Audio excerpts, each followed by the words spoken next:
말씀 제목 따라해 보겠습니다. 주의 임하심과 세상 끝에 있는 징조는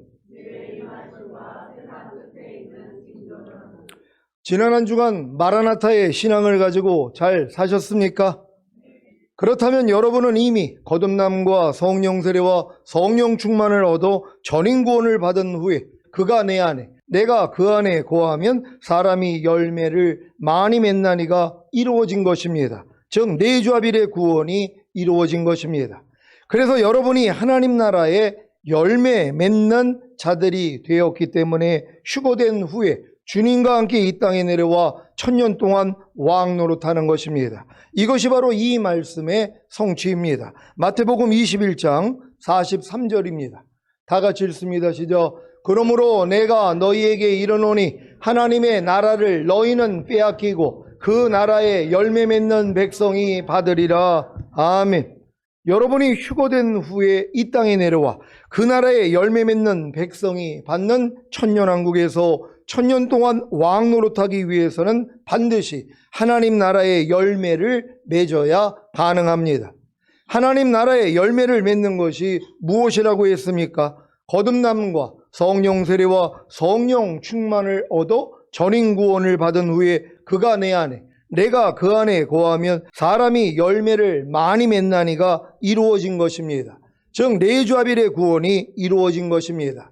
그래서 5대 제사를 드리는 삶과 자기 마음을 지키고 죄와 사탄을 다스리며 내주합일된 하나님의 모든 말씀에 순종하는 삶과 살아도 주를 위해 살고 죽어도 주를 위해 죽는 삶과 항상 예수 죽인 것을 몸에 짊어짐으로 주 예수의 생명이 자신의 몸에 나타나게 하는 삶의 열매를 많이 맺는 것입니다.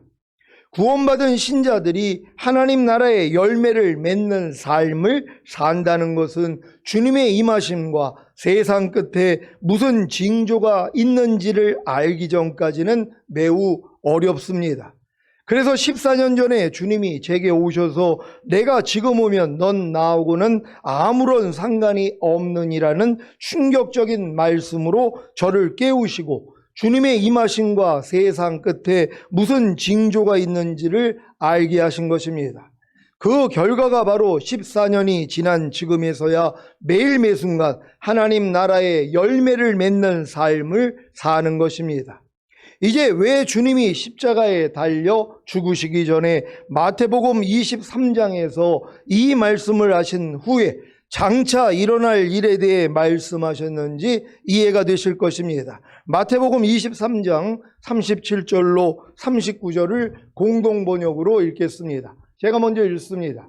예루살렘아 예루살렘아 너는 예언자들을 죽이고 너에게 보낸 이들을 돌로 치는구나. 암탉이 병아리를 날개 아래 모으듯이 내가 몇 번이나 내 자녀를 모으려 했던가. 그러나 너는 응하지 않았다. 너희 성전은 하나님께 버림을 받아 황폐해지리라. 다 같이 주의 이름으로 오시는 이여 찬미 받으소서 하고 너희 입으로 찬양할 때까지 너희는 정녕 나를 다시 보지 못하리라. 아멘.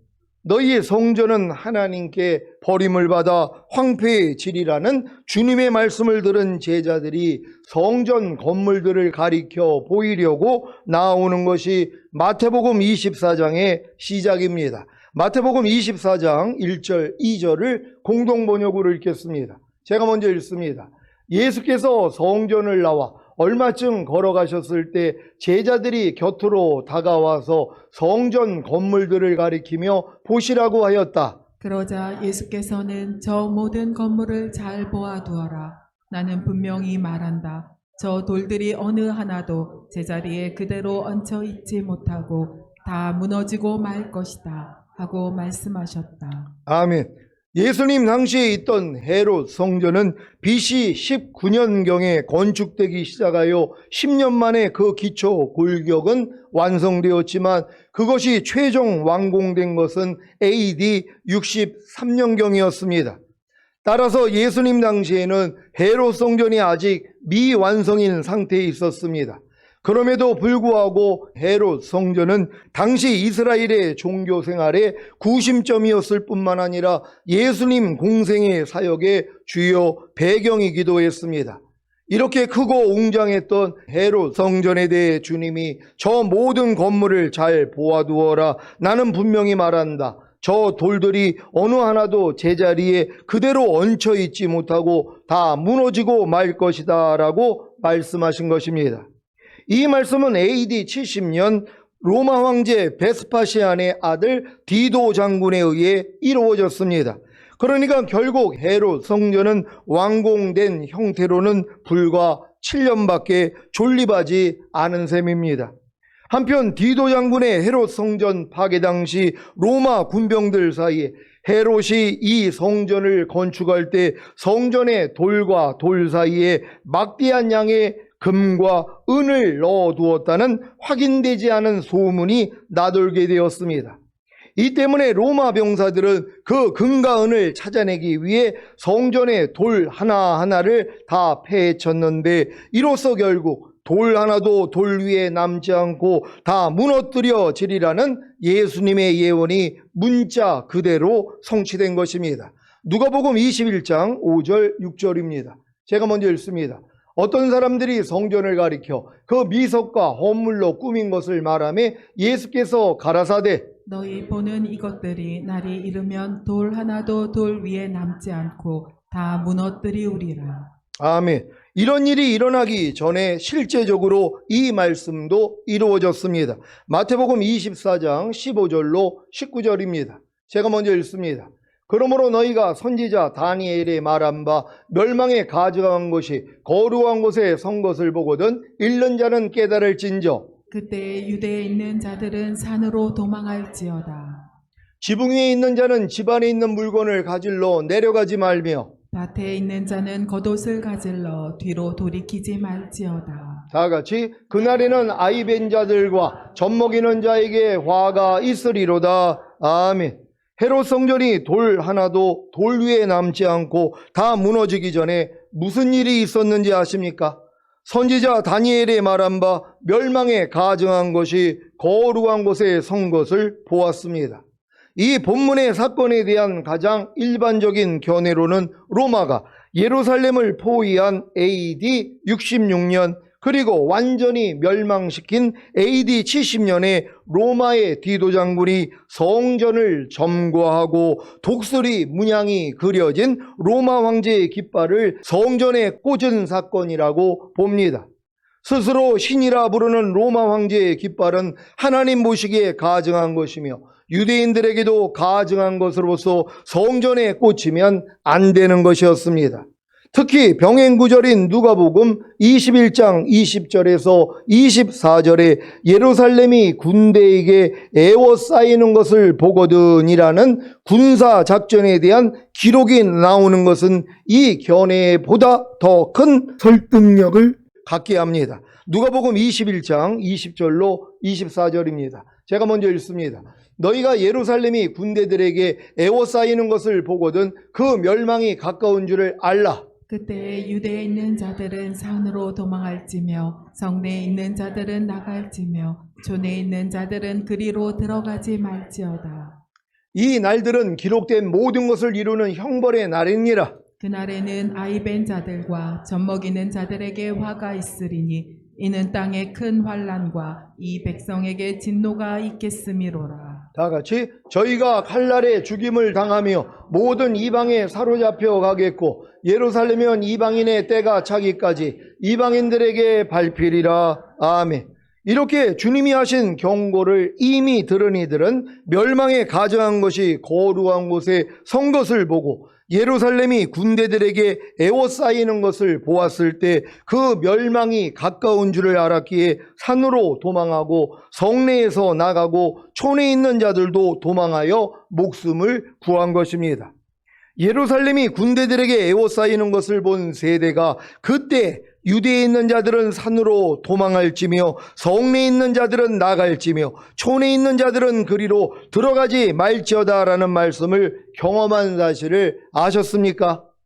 그래서 주님이 이 말씀을 하신 것입니다. 마태복음 24장 34절을 공동번역으로 읽겠습니다. 다 같이 읽습니다. 시작. 나는 분명히 말한다. 이 세대가 지나가기 전에 이 모든 일들이 일어나고야 말 것이다. 아멘. AD 66년에 예루살렘이 군대들에게 에워싸이는 것을 본 세대는 4년 후에 돌 하나도 돌 위에 남지 않고 다 무너뜨려지리라는 주님의 말씀을 경험했습니다. 이와 같은 일이 마지막 때에도 동일하게 일어날 것입니다. 그래서 제자들의 마지막 질문에 대해 주님이 자세히 말씀해 주신 것입니다. 마태복음 24장 3절을 공동번역으로 읽겠습니다. 다 같이 읽습니다. 시작. 그리고 예수께서 올리브산에 올라가 앉으셨을 때 제자들이 따라와서 그런 일이 언제 일어나겠습니까? 그리고 주님께서 오실 때와 세상이 끝날 때에 어떤 징조가 나타나겠습니까? 저희에게 알려주십시오 하고 말하였다. 아멘. 그런 일이 언제 일어나겠습니까? 이 질문에 대한 대답은 예루살렘의 멸망과 헤롯 성전의 파괴로 이미 설명하셨고, 지금은 주님께서 오실 때와 세상이 끝날 때에 어떤 징조가 나타나겠습니까? 하는 질문에 대해 대답하십니다. 그 대답이 먼저는 세상이 끝날 때에 어떤 징조가 나타나는지부터 설명하시고, 그 후에 주님이 오실 때에 대해 설명하신 것입니다. 이 순서를 잘 이해하지 못하기에 환난 중간 휴거설이 나도는 것입니다.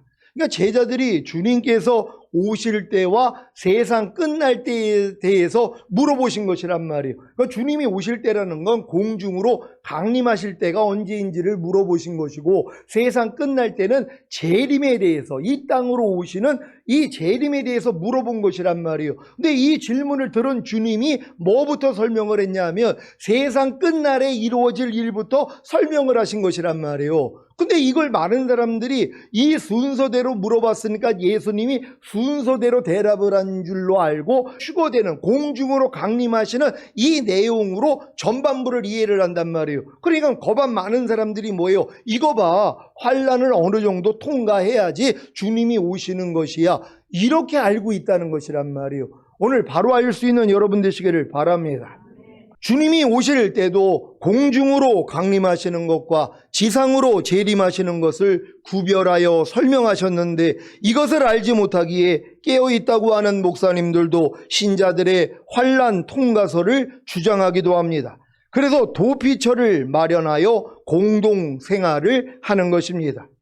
먼저 세상이 끝날 때에 어떤 징조가 나타나는지는 마태복음 24장 4절부터 29절까지 설명하십니다. 그리고 29절로 31절까지 지상으로 재림하시는 주님이 오실 표징을 말씀하신 것입니다. 먼저 마태복음 24장 4절부터 29절까지를 보시겠습니다. 여기에서도 8절까지는 재난의 시작이고 9절부터는 휴거 후 본격적인 재난에 대해 설명하십니다. 마태복음 24장 4절로 8절입니다. 제가 먼저 읽습니다. 예수께서는 이렇게 대답하셨다. 아무에게도 속지 않도록 조심하여라. 장차 많은 사람이 내 이름을 내세우며 나타나서 내가 그리스도다 하고 떠들어대면서 수많은 사람들을 속일 것이다.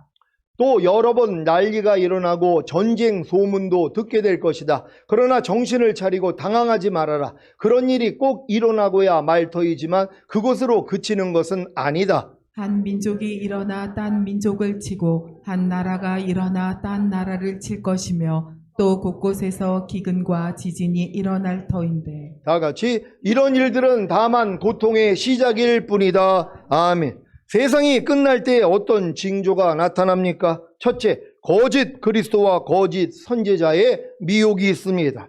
둘째, 전쟁들입니다. 셋째, 기근과 지진들입니다. 넷째, 전염병입니다. 다섯째, 하늘에서는 무서운 일들과 굉장한 징조들이 있습니다. 누가복음 21장 11절을 공동 번역으로 읽겠습니다. 다 같이 읽습니다. 시작. 곳곳에 무서운 지진이 일어나고 또 기근과 전염병도 휩쓸 것이며 하늘에서는 무서운 일들과 굉장한 징조들이 나타날 것이다. 아멘. 이런 징조들은 재난의 시작일 뿐입니다. 휴거 후에는 어떤 일들이 나타나는지 아십니까? 마태복음 24장 9절로 26절을 공동번역으로 읽겠습니다. 제가 먼저 읽습니다. 그때에는 사람들이 너희를 잡아 법정에 넘겨 가진 고통을 겪게 하고 마침내는 사형에 처하게 할 것이다. 또 너희는 나 때문에 온 세상 사람들에게 미움을 받을 것이다. 그리고 많은 사람이 떨어져 나가 서로 배반하고 서로 미워할 것이며 거짓 예언자가 여기저기 나타나서 많은 사람들을 속일 것이다. 또 세상은 무법천지가 되어 사람들의 마음속에서 따뜻한 사랑을 찾아볼 수 없게 될 것이다. 그러나 끝까지 참는 사람은 구원을 받을 것이다. 이 하늘나라의 복음이 온 세상에 전파되어 모든 백성에게 밝히 알려질 것이다. 그리고 나서야 끝이 올 것이다. 그러므로 너희는 예언자 다니엘이 말한 대로 황폐의 상징인 흉측한 우상이 거루한 곳에 선 것을 보게 될 것이다. 독자는 알아들으라. 그때에는 유다에 있는 사람들은 산으로 도망가라. 지붕에 있는 사람은 집안에 있는 세간을 꺼내려 내려오지 말며 밭에 있는 사람은 겉옷을 가지러 집으로 돌아가지 말아라. 이런 때에 임신한 여자들과 젖먹이가 딸린 여자들은 불행하다. 겨울이나 안식일에 피난 가는 일이 없도록 기도하라. 그때가 오면 무서운 재난을 겪을 터인데 이런 재난은 세상 처음부터 지금까지 없었고 앞으로도 다시 없을 것이다. 하나님께서 그 고생의 기간을 줄여주시지 않는다면 살아남을 사람은 하나도 없다. 그러나 뽑힌 사람들은 위하여 그 기간을 줄여주실 것이다. 그때 어떤 사람이 자 보라 그리스도가 여기 있다 저기 있다 하더라도 그 말을 믿지 말라. 거짓 그리스도와 거짓 예언자들이 나타나서 어떻게 해서라도 뽑힌 사람들마저 속이려고 큰 기적과 이상한 일들을 보여줄 것이다. 이것은 내가 미리 말해두는 것이다. 그러므로 사람들이 그리스도가 광야에 나타났다 해도 나가지 말고 그리스도가 골방에 있다 해도 믿지 말아라. 아멘. 휴거 후 7년 대환란 기간에 남겨진 믿는 자들과 유대인들은 잡혀서 법정에 넘겨져 가진 고통을 겪게 되고 마침내는 단두대에 목베임을 당할 것입니다. 그리고 온 세상 사람에게 미움을 받을 것입니다. 그래서 많은 사람이 믿음에서 떨어져 나가 서로 배반하고 서로 미워할 것이며 거짓 예언자가 여기저기 나타나서 많은 사람들을 속일 것입니다. 또한 세상은 무법천지가 되어 사람들의 마음속에서 따뜻한 사랑을 찾아볼 수 없게 될 것이지만 끝까지 참는 사람은 구원을 받을 것입니다. 헤롯 성전에서 황폐의 상징인 흉측한 우상이 거룩한 곳에 선 것을 보게 되었던 것처럼 휴거 후 적그리스도의 도움으로 제3성전이 지어지면 전 3년 반 후에 제3성전에서도 똑같은 일이 벌어질 것입니다. 데살로니가 후서 2장 4절입니다. 다 같이 읽습니다. 시작. 저는 대적하는 자라 범사에 일컫는 하나님이나 숭배함을 받는 자 위에 뛰어나 자존하여 하나님 성전에 앉아 자기를 보여 하나님이라 하느니라. 아멘. 7년 대환란 후 주님의 지상 재림이 언제 이루어지는지 아십니까? 마태복음 24장 14절을 공동번역으로 읽겠습니다. 다 같이 읽습니다. 시작. 이 하늘나라의 복음이 온 세상에 전파되어 모든 백성에게 밝히 알려질 것이다. 그리고 나서야 끝이 올 것이다. 아멘. 하늘나라의 복음이 무엇입니까? 십자가 복음, 은혜의 복음입니까? 아닙니다.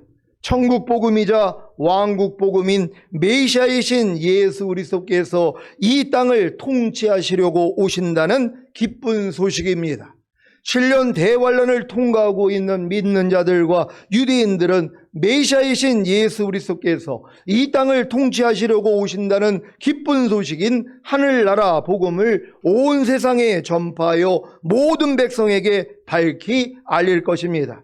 이런 사실을 모르기에 아직 십자가 복음, 은혜의 복음이 온 세상에 전파되지 않았기 때문에 아직 주님이 오실 때가 멀었다고 하는 것입니다. 그러면 이 말씀을 어떻게 해석합니까? 누가복음 18장 8절을 공동 번역으로 읽겠습니다. 시작. 사실 하나님께서는 그들에게 지체 없이 올바른 판결을 내려주실 것이다. 그렇지만 사람의 아들이 올 때에 과연 이 세상에서 믿음을 찾아볼 수 있겠느냐? 아멘. 저 말씀이 언제 얘기하는 것이에요? 공중으로 오실 때란 말이에요. 아니 지상으로 재림하실 때는 모든 민족에게 7년 동안 이 하늘나라 복음이 다 전파됐단 말이에요. 이제 7년만 견디면 메시아가 올 거야. 그래서 그분이 통치하는 나라가 될 거야. 그러니까 손이나 이마에 표 받으면 지옥 가니까 절대 받지 마. 이 복음을 남겨진 사람들이 너무 많기 때문에 그분들의 입을 통해서 땅끝까지 전파가 되는 것이란 말이에요.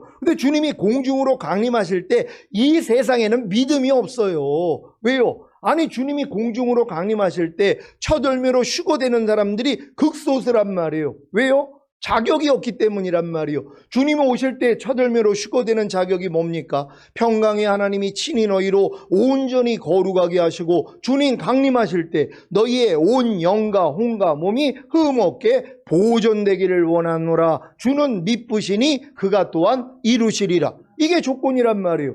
뭐예요? 영과 혼과 몸인 전인구원을 받고 보존하는 사람들만 올라간단 말이에요. 근데 지금 여러분 주변에 온 영과 혼과 몸의 구원이 있다는 것도 모르고 아유 영의 구원은 받았어도 혼의 구원은 죽는 날까지 우리가 받아나가는 거지, 이런 가르침을 가진 사람들이 얼마나 많이 있냔 말이에요. 그러니까 이런 사람들은 절대로 휴거가 될 수 없단 말이에요. 왜요? 자격이 안 되기 때문에. 그러니까 온 영과 혼과 몸의 구원인 전인 구원을 받아야지 보존하는 싸움을 하잖아요. 그러니까 노아의 때, 마지막 때는 노아의 때와 같다고 주님이 말씀하셨단 말이에요. 노아의 때에 하나님이 상, 중, 하 3층으로 방주를 짓게 만들었단 말이에요. 그게 뭐예요? 사람이 영혼 몸으로 지어졌잖아요. 영의 구원, 혼의 구원, 몸의 구원을 받은 사람만 그래서 구원을 받는 거란 말이에요. 아니 죽은 다음에 가는 천국은 예수님만 믿고 영접하면 누구나 갈 수 있단 말이에요. 하지만 주님이 이 땅에 오셔서 통치하시는 천년왕국에서는 오직 이기는 자, 누가 이겨요? 전인 구원을 받은 사람이란 말이에요. 하나님의 모든 말씀과 내가 하나가 된 게 믿어져서 이 말씀으로 살고 있는 사람들만 결국 휴거가 된다는 걸 믿는 여러분 되시기를 바랍니다. 누가복음 18장 8절을 공동 번역으로 읽겠습니다. 시작. 사실 하나님께서는 그들에게 지체 없이 올바른 판결을 내려주실 것이다. 그렇지만 사람의 아들이 올 때에 과연 이 세상에서 믿음을 찾아볼 수 있겠느냐. 아멘. 여기서 말하는 사람의 아들이신 인자, 즉 예수 그리스도께서 올 때가 언제입니까? 지상 재림이라면 하늘나라 복음을 온 세상에 전파하여 모든 백성에게 밝히 알렸을 텐데 왜 사람의 아들이 올 때 과연 이 세상에서 믿음을 찾아볼 수 있겠느냐고 하신 것입니까? 사람의 아들이 올 때 과연 이 세상에서 믿음을 찾아볼 수 있겠느냐고 하신 그때가 언제입니까? 바로 공중 강림인 것입니다. 그래서 주님이 공중으로 강림하시기 직전에는 세상에서 온전한 믿음을 찾아볼 수가 없는 것입니다. 왜 극소수 휴거설이 나오는지 이해가 되십니까? 지금 여러분 주변에 온 영과 혼과 몸의 구원인 전인 구원을 받은 후에 온 영과 혼과 몸을 흠없게 보존하는 신자들이 있습니까? 예수님과 함께 이미 죽은 육체와 세상과 자아를 통해 역사하는 죄와 사탄과 사망을 심판하고 육체와 세상과 자아를 통치함으로 하나님께 영광을 돌리는 신자들이 있습니까? 주님이 오실 때까지 5대 제사를 드리는 삶과 자기 마음을 지키고 죄와 사탄을 다스리며 내주하별된 하나님의 모든 말씀에 순종하는 삶과 살아도 주를 위해 살고 죽어도 주를 위해 죽는 삶과 항상 예수 죽인 것을 몸에 짊어짐으로 주 예수의 생명을 자기 몸에 나타나게 하는 삶의 열매를 많이 맺는 신자들이 있습니까? 그래서 항상 기도하며 깨어있는 범사의 주님을 인정함으로 주님을 부르는 신자들이 있습니까? 아무리 둘러봐도 찾기가 매우 어려울 것입니다. 그래서 휴거자가 극소수라는 것입니다. 물론 저희 교회는 대부분이 항상 기도하며 깨어있는 범사의 주님을 인정함으로 주님을 부르는 신자들이고 이런 신앙을 가지지 못하면 견디기가 어려워 교회를 떠나거나 아니면 그저 교회만 왔다 갔다 하는 것입니다. 여러분은 모두 다 주님이 공중으로 강림하실 때 온전한 믿음을 가지고 계심으로 주님께 찾은 바 되시기를 바랍니다. 이제 주님이 끝으로 세상이 끝날 때의 일을, 즉 지상 재림을 말씀하십니다. 마태복음 24장 27절로 31절을 공동 번역으로 읽겠습니다. 제가 먼저 읽습니다. 동쪽에서 번개가 치면 서쪽까지 번쩍이듯이 사람의 아들도 그렇게 나타날 것이다. 시체가 있는 곳에는 독수리가 모여드는 법이다. 그런 재난의 기간이 지나면 곧 해가 어두워지고 다른 빛을 잃을 것이며 별들은 하늘에서 떨어지고 모든 천체가 흔들릴 것이다. 그러면 하늘에는 사람의 아들의 표징이 나타날 것이고 땅에서는 모든 민족이 가슴을 치며 울부짖을 것이다. 그때 사람들은 사람의 아들이 하늘에서 구름을 타고 권능을 떨치며 영광에 쌓여오는 것을 보게 될 것이다. 다 같이 그리고 사람의 아들은 울려 퍼지는 나팔 소리와 함께 천사들을 보내어 그가 뽑은 사람들을 하늘 이 끝에서 저 끝까지 사방에서 불러 모을 것이다. 아멘. 이렇게 주님이 세상 끝날 일을, 즉 지상 재림을 말씀하신 후에 이 말씀을 하십니다. 마태복음 24장 32절로 35절을 공동 번역으로 읽겠습니다. 제가 먼저 읽습니다. 무화과 나무를 보고 배워라. 가지가 연해지고 잎이 돋으면 여름이 가까워진 것을 알게 된다. 이와 같이 너희도 이런 일들이 일어나는 것을 보거든 사람의 아들이 눈앞에 다가온 줄을 알아라. 나는 분명히 말한다. 이 세대가 지나가기 전에 이 모든 일들이 일어나고야 말 것이다. 하늘 땅은 사라질지라도 내 말은 결코 사라지지 않을 것이다. 아멘. 휴거 후 7년 대환란을 겪는 세대는 이 세대가 지나가기 전에 이 모든 일들을 겪게 될 것입니다. 그리고 이어서 공중 강림에 대해 말씀하십니다. 7년 대환란 후 지상 재림은 이미 겪고 있는 일들을 통해 주님이 오시는 것을 압니다. 하지만 공중 강림은 아닙니다. 그래서 이 말씀을 하신 것입니다. 마태복음 24장 36절로 44절을 공동 번역으로 읽겠습니다. 제가 먼저 읽습니다. 그러나 그 날과 그 시간은 아무도 모른다. 하늘의 천사들도 모르고 아들도 모르고 오직 아버지만이 아신다. 노아 때의 일을 생각해 보아라. 사람의 아들이 올 때에도 바로 그럴 것이다. 홍수 이전의 사람들은 노아가 방주에 들어가던 날까지도 먹고 마시고 장가들고 시집가고 하다가 홍수를 만나 모두 휩쓸려 갔다. 그들은 이렇게 아무것도 모르고 있다가 홍수를 만났는데 사람의 아들이 올 때에도 그러할 것이다. 그때 두 사람이 밭에 있다면 하나는 데려가고 하나는 버려둘 것이다. 또 두 여자가 맷돌을 갈고 있다면 하나는 데려가고 하나는 버려둘 것이다. 이렇게 너희의 주인이 언제 올지 모르니 깨어 있으라. 만일 도둑이 밤 몇 시에 오는지 집주인이 알고 있다면 그는 깨어 있으면서 도둑이 뚫고 들어오지 못하게 할 것이다. 다 같이 사람의 아들도 너희가 생각지도 않은 때에 올 것이다. 그러니 너희는 늘 준비하고 있어라. 아멘. 주님이 생각지도 않은 때에 오시는 것이 공중강림인 것을 믿습니까? 그래서 두 사람이 밭에 있다면 하나는 데려가고 하나는 버려둘 것이고 또 두 여자가 맷돌을 갈고 있다면 하나는 데려가고 하나는 버려둘 것이라고 하신 것입니다. 물론 깨어있는 자들에게는 도적같이 오지 않습니다. 데살로니가전서 5장 1절로 6절입니다. 제가 먼저 읽습니다. 형제들아 때와 시기에 관하여는 너희에게 쓸 것이 없음은 주의 날이 밤에 도적같이 이를 줄을 너희 자신이 자세히 알미라.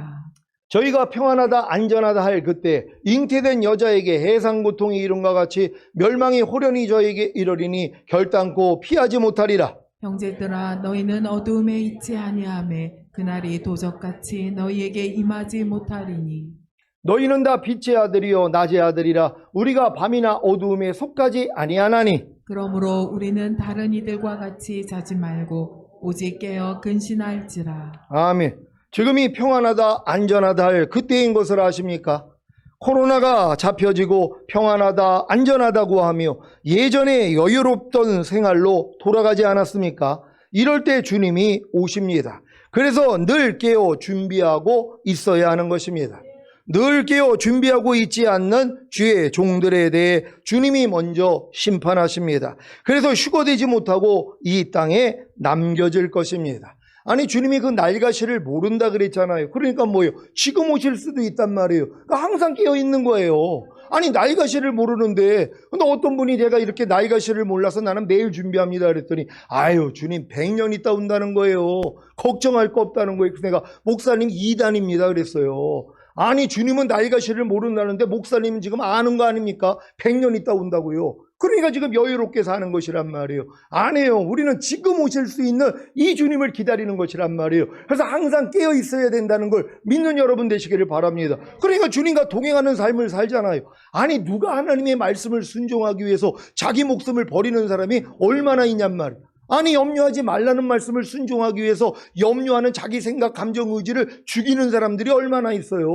교회를 10년, 20년, 50년을 다녀도 하나님의 말씀을 순종하기 위해서 자기 목숨을 버리지 않는단 말이에요. 그러니까 나의 왕됨을 거절한 자들을 다 죽이라고 주님 오실 때 다 남겨져가지고 순교해야 되는 것이란 말이에요. 근데 이렇게 깨어있는 사람들은 뭐예요? 주님의 말씀을 위해서 자기 목숨을 버리잖아요. 오른편 맞으면 왼편 돌리라는 말씀을 순종하기 위해서 오른편 맞으면 왼편을 돌리지 않는 내 생각, 감정, 의지를 버려버리는 사람들이란 말이에요. 불평하지 말라는 말씀, 미워하지 말라는 말씀을 순종하기 위해서 불평하고 미워하는 내 생각, 감정, 의지를 죽이는 노력을 하는 사람들, 이런 사람은 주님의 왕됨을 인정하기 때문에 자기를 복종시키는 거 아니에요. 이들이 깨어있는 사람들이란 말이에요. 근데 교회 다니면서 누가 이렇게 깨어있냔 말이에요. 매일 염려해요. 매일 불평하고 짜증내고 판단하고 정죄하고 간음하고 술 취하고 담배까지 피고 교회 다니면서 아니 너희가 하나님의 성전임을 알지 못하느냐? 여러분 믿습니까? 여러분이 하나님의 성전이라는 걸 믿습니까? 그럼 여러분 안에 하나님이 계시다는 걸 믿습니까? 아니 하나님 담배 연기 싫어한단 말이에요. 그걸 왜 자꾸 집어넣냔 말이에요. 아니 내가 하나님의 성전이에요. 내 안에 하나님이 거하신단 말이에요. 근데 왜 하나님이 싫어하는 걸 자꾸 집어넣냔 말이에요. 여러분 안에 여자분들은 임신한 경험이 있잖아요. 그러니까 임신해서 태아가 내 안에 있기 때문에 예전에 만약에 담배를 좋아했고 술을 좋아했어요. 근데 아이를 위해 뭐예요? 안 한단 말이에요.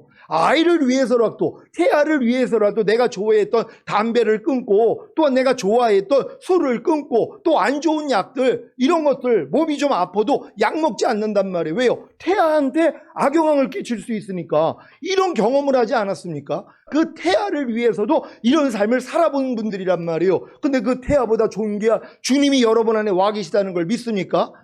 근데 여러분이 쓰레기통이냐고요.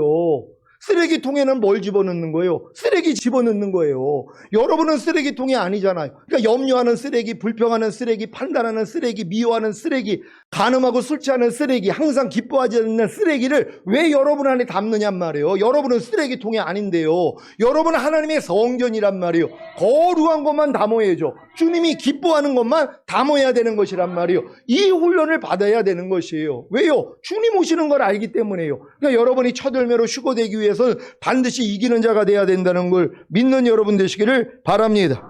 마태복음 24장 45절로 51절을 공동번역으로 읽겠습니다. 제가 먼저 읽습니다. 어떤 주인이 한 종에게 다른 종들을 다스리며 제때의 양식을 공급할 책임을 맡기고 떠났다면 어떻게 하여야 그 종이 과연 충성스럽고 슬기로운 종이겠느냐? 주인이 돌아올 때에 자기 책임을 다하고 있다가 주인을 맞이하는 종이 아니겠느냐? 그런 종은 행복하다. 나는 분명히 말한다. 주인은 모든 재산을 그에게 맡길 것이다. 그러나 그가 만일 악한 종이어서 속으로 주인이 더디 오려니 생각하고 다른 종들을 때리고 술 친구들과 함께 먹고 마시기만 한다면 생각지도 않은 날 짐작도 못한 시간에 주인이 돌아와서 그 꼴을 보게 될 것이다. 다 같이 주인은 그 종을 자르고 위선자들이 벌받는 곳으로 보낼 것이다. 거기에서 그는 가슴을 치며 통곡할 것이다. 아멘. 주님이 공중으로 강림하실 때 이 땅에 남겨지는 종들과 휴거되는 종들이 있다는 사실을 믿으시기 바랍니다. 마태복음 24장에 이어 25장 1절에서 13절까지 휴거되는 슬기로운 5처녀와 휴거되지 못하고 남겨지는 미련한 5처녀가 나옵니다. 주님의 공중강림을 알아서 준비했지만 따로 기름병을 준비하지 못하고 등잔만 준비했다가 남겨진 미련한 5처녀는 거듭난 상태입니다. 하지만 따로 기름병을 준비하는 혼의 구원인 성령 세례와 그 기름병에 기름을 가득 채운 성령 충만받는 몸의 구원을 받지 못했기 때문에 남겨진 것입니다. 온 영과 혼과 몸의 구원을 받고 온 영과 혼과 몸이 흠없게 보존되어야 휴거가 되는지 이해가 되셨습니까? 데살로니가전서 5장 23절입니다. 다 같이 읽습니다. 시작. 평강의 하나님이 친히 너희로 온전히 거룩하게 하시고 또 너희 온 영과 혼과 몸이 우리 주 예수 그리스도 강림하실 때 흠없게 보존되기를 원하노라. 아멘. 마태복음 25장 14절에서 30절까지는 주님이 휴거 후에 있을 그리스도의 심판대를 설명하십니다. 여기서 바깥 어두운 곳으로 던져져 슬피 울며 이를 갈 자들과 어린 양의 혼인잔치에 들어갈 신부들이 구별됩니다. 왜 이런 일이 일어나는 것입니까? 주님이 공중으로 강림하실 때 주 안에서 죽은 자들의 몸이 부활하여 신령한 몸이 되어 먼저 공중으로 올라가는데 이들 중에는 겨우 구원받은 자들이 있기 때문입니다. 이들이 바로 한 달란트를 받은 후에 땅속에 묻어둔 악하고 게으른 종들입니다. 데살로니가전서 4장 13절로 18절입니다. 제가 먼저 읽습니다. 형제들아, 자는 자들에 관하여는 너희가 알지 못함을 우리가 원치 아니하노니 이는 소망 없는 다른 이와 같이 슬퍼하지 않게 하려 함이라. 우리가 예수에 죽었다가 다시 사심을 믿을진대 이와 같이 예수 안에서 자는 자들도 하나님이 저와 함께 데리고 오시리라. 우리가 주의 말씀으로 너희에게 이것을 말하노니 주 강림하실 때까지 우리 살아남아 있는 자도 자는 자보다 결단코 앞서지 못하리라. 주께서 호령과 천사장의 소리와 하나님의 나팔로 진이 하늘로 쫓아 강림하시리니 그리스도 안에서 죽은 자들이 먼저 일어나고 그 후에 우리 살아남은 자도 저희와 함께 구름 속으로 끌어올려 공중에서 주를 영접하게 하시리니 그리하여 우리가 항상 주와 함께 있으리라. 그러므로 이 여러 말로 서로 위로하라. 아멘. 주님이 공중으로 강림하실 때 그리스도 안에서 죽은 자들이 먼저 일어나서 하늘나라에 가도 악하고 게으른 종들은 이런 일을 당한다는 것을 아시기 바랍니다. 그래도 지옥에는 가지 않으니 얼마나 감사합니까? 그러니까 여러분, 주님이 공중으로 강림하실 때 먼저 구원받은 사람들의 영혼들은 낙원에 가 있단 말이에요. 하늘에요. 같이 내려오는 거예요. 근데 몸은 이 땅에서 다 없어져 버렸잖아요. 그러니까 하나님이 이 몸을 신령한 몸으로 바꾸면서 그들이 먼저 올라간단 말이에요. 그런 다음에 이기는 우리들이 올라가요. 근데 만약에 오늘 죽으면서 예수 영접하고 구원받은 사람들이 있단 말이에요. 이런 사람들은 죄와 싸워본 적도 없고 그냥 은혜로 구원받은 사람들이란 말이에요. 근데 이 사람들이 먼저 몸이 신령한 몸으로 바뀌어가지고 올라갔고 그 다음에 이기는 자들이 올라갔는데 어린 양의 혼인잔치에 다 들어가는데 뭐예요? 다 들어갈 수가 없잖아요. 밖에 쫓겨나는 자들이 있단 말이에요. 예복을 입지 않았기 때문에 이 땅에 살 동안 예복을 입어야 된단 말이에요. 구원의 속옷 위에 의의 겉옷을 입은 사람들이 돼야 되는데 이렇게 빛나고 깨끗한 세마포를 입고 살아야 되는데 구원의 속옷만 입고 다니는 사람들이 얼마나 많이 있냔 말이에요. 이 사람들은 뭐예요? 예복을 입지 않았기 때문에 쫓겨나는 것이에요. 그래서 바깥 어두운 곳에서 슬피 울며 이를 가는 것이란 말이에요. 그것이 지옥은 아니란 말이에요. 그걸 지옥이라 그러면 다 지옥 가죠. 우리는 은혜로 인하여 믿음으로 말미암아 구원받는 것이란 말이에요. 근데 모든 사람이 다 어린 양의 혼인잔치 안에 들어가서도 쫓겨나는 자들이 있는 거예요. 왜? 예복을 입지 않았기 때문에. 그러니까 여러분이 예복을 입어야 된다는 걸 믿는 여러분 되시기를 바랍니다. 마태복음 25장 30절 공동 번역으로 읽겠습니다. 다 같이 읽습니다. 시작. 이 쓸모없는 종을 바깥 어두운 곳에 내어 쫓아라. 거기에서 가슴을 치며 통곡할 것이다. 아멘. 주님이 공중으로 강림하실 때 부활했어도 어린 양의 혼인잔치에 들어가지 못하는 자들이 바로 이 땅에서 혼인예복을 준비하지 못한 미련한 신자들입니다. 그래서 이런 일을 당하는 것입니다. 마태복음 22장 11절로 14절을 공동 번역으로 읽습니다. 제가 먼저 읽습니다. 임금이 손님들을 보러 들어갔더니 예복을 입지 않은 사람이 하나 있었다. 그를 보고 예복도 입지 않고 어떻게 여기 들어왔소? 하고 물었다. 그는 할 말이 없었다. 그러자 임금이 하인들에게 이 사람의 손발을 묶고 바깥 어두운 데 내어 쫓아라. 거기서 가슴을 치며 통곡할 것이다 하고 말하였다. 부르심을 받은 사람은 많지만 뽑히는 사람은 적다. 아멘. 이게 이제 휴거된 다음에 일어날 일이란 말이에요. 그러니까 이기는 자가 돼서 휴거된 사람들은 저거하고는 상관이 없어요. 어차피 신부로서 그들은 혼인잔치에 들어가니까. 근데 미리 죽었던 사람들이 있잖아요. 근데 이 사람들이 이기는 자들이 아니란 말이에요. 육체를 이기고 세상을 이기고 자아를 이기고 죄와 사탄을 이기지 못한 그런 구원받은 사람들이란 말이에요. 그러니까 이런 사람들은 뭐예요? 혼인잔치에 못 들어가는 거예요. 혼인잔치는 신부들이 들어가는 거예요. 그들은 이 땅에 내려와 1000년 동안 왕 노릇할 사람들이란 말이에요. 아무나 왕이 되면 되겠냔 말이에요. 하나님이 거기서도 가른다는 사실을 믿는 여러분 되시기를 바랍니다. 주님이 끝으로 지상재림에 대해 말씀하심으로 감람산 광화를 마치십니다. 이것이 바로 양과 염소의 심판입니다. 마태복음 25장 31절로 33절을 공동번역으로 읽습니다. 제가 먼저 읽습니다. 사람의 아들이 영광을 떨치며 모든 천사들 거느리고 와서 영광스러운 왕자에 앉게 되면 모든 민족들을 앞에 불러놓고 마치 목자가 양과 염소를 갈라놓듯이 그들을 갈라. 다 같이 양은 오른편에 염소는 왼편에 자리 잡게 할 것이다. 아멘. 주님이 영광을 떨치며 모든 천사들을 거느리고 와서 영광스러운 왕자에 앉게 되면 7년 대환란을 통과하고 살아남은 모든 민족들을 영광스러운 보좌 앞에 불러놓고 천년왕국에 들어갈 양에 속한 자들과 지옥 불못에 들어갈 염소에 속한 자들을 나누는 것으로 감람산 강화를 마치십니다. 오늘 여러분은 마태복음 24장과 25장을 통해 주님이 죽으시기 전에 제자들에게 가르치신 주님께서 오실 때와 세상이 끝날 때에 나타나는 징조에 대해 배웠습니다. 이런 내용을 다 알게 된 제자들의 반응이 무엇입니까? 결국에는 주님이 오실 때까지 살아도 주를 위하여 살고 죽어도 주를 위하여 죽는 사나 죽으나 주님의 것으로 산 것입니다. 여러분도 이와 같은 삶을 사시다가 첫 열매로 휴거되시고 7년 대환란 후에 이 땅에 내려와 주님과 함께 1000년 동안 왕 노릇하시다가 백보자 심판 후에 영원한 아버지의 집인 천국에 들어가시기를 예수 그리스도의 이름으로 축원합니다.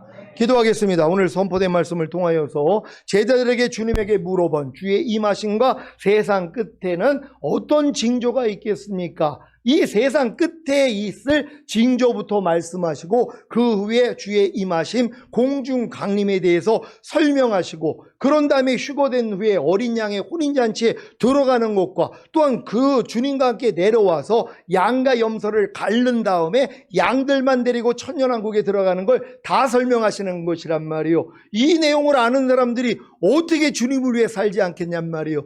여러분 주님 뜻 가운데 살다가 다 같이 첫 열매로 휴거되기 위해 주여 한번 해주고 기도합니다.